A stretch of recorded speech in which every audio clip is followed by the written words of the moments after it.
Hey guys, I'm just going to give you guys another little video tip.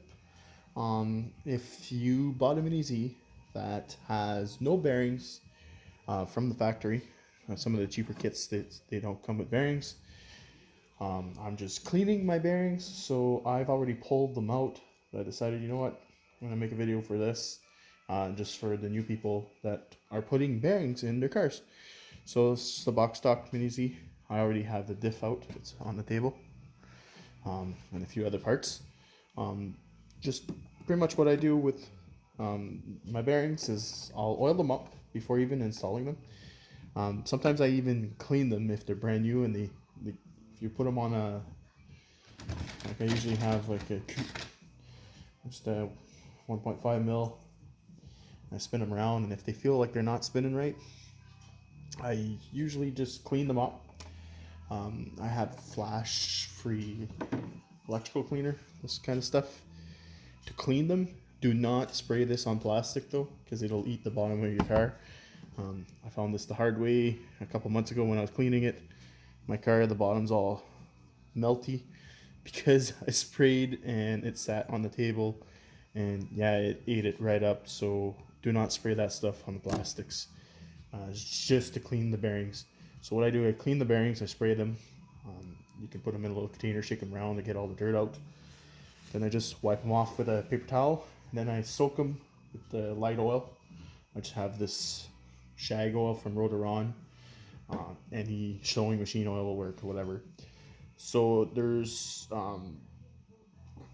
7 bearings in a miniz bearing kit. So there's 4 with the smaller diameter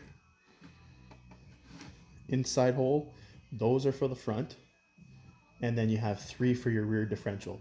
So what I usually do is I'll put the fronts together. So I pop the bushings out with the 1.5 millimeter tool or tweezers or whatever. You guys will get better at it as you go. Everything is small on these things, but you get used to it.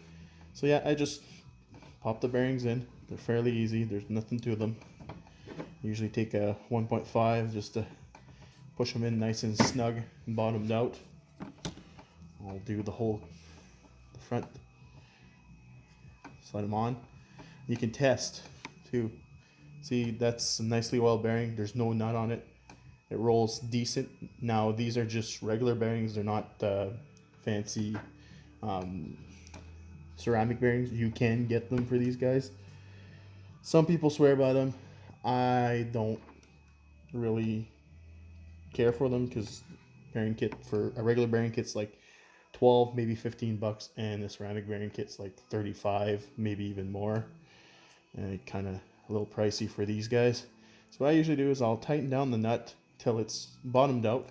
Then you see it doesn't spin right, and I'll just back it off maybe 1/8 of a turn at a time. We'll start spinning better till it spins almost as good as when there was no nut. And I usually try and keep it flat. See, it's still not spinning as free as I want, so I'll back it off just a tad more till you get a freewheeling wheel. That's pretty good for stock bearing. I could probably re-clean them and get them to spin a little bit more, but I'm not going to spend too much time on it. It's not bad. I might go a little bit looser. You don't want to go too loose because then you get the front end slop, but you want them to be loose enough so they spin fairly freely. Now there's not much weight behind these, so they don't like spin very long.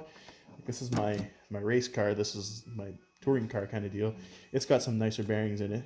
See, these need a cleaning, and I haven't even pulled it apart. So yeah, I'm gonna have to clean these ones next. So anyways, I'll do the rest of the car. It's just the small bearings go in the front. Nothing crazy.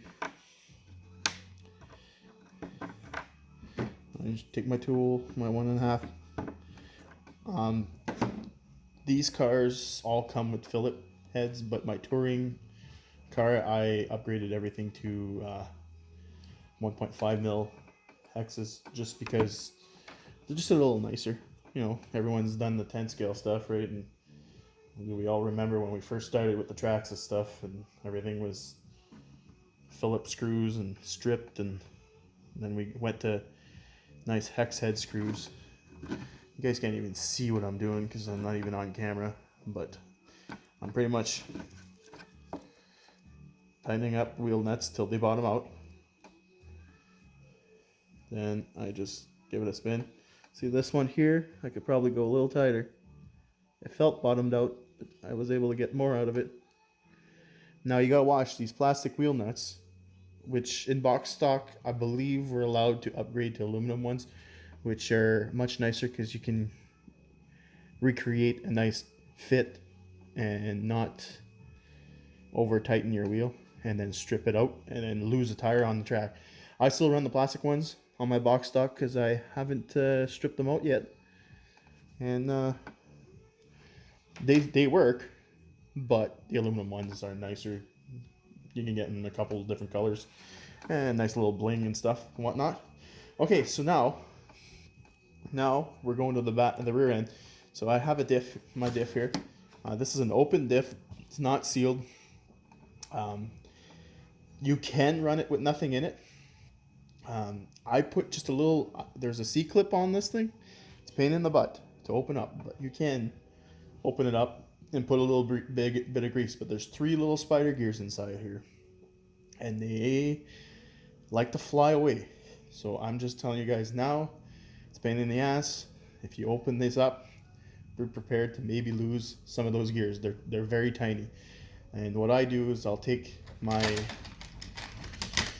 tweezers or whatever, and then I'll just have a little jar of grease, and I'll take some grease with my tweezers and I'll just put some on there just to lube them up a little bit and tighten up the action of the diff. The diff's an open diff, there's nothing in it from the factory, and I just find it makes the car, I don't know, maybe it's just in my head, but I find it makes the car just a little bit more stable. I don't know if it's just me, but yeah. So then I take the car, and then you got your motor pod, and you just put the 2 of the bigger hold bearings just in the motor pod. You can put them in before putting the actual diff shaft in, and they just pop in nice and tight in there, and slide the diff in. Now there's nothing that holds the diff in till you put the wheel on the other side, so I usually start with that wheel. So when you pull your tires off, you're gonna have this little piece in the back of the one rim, looks like a little T. You have to put that back on, and there's a key on the shaft, so it keys in like that. Come on, focus for me.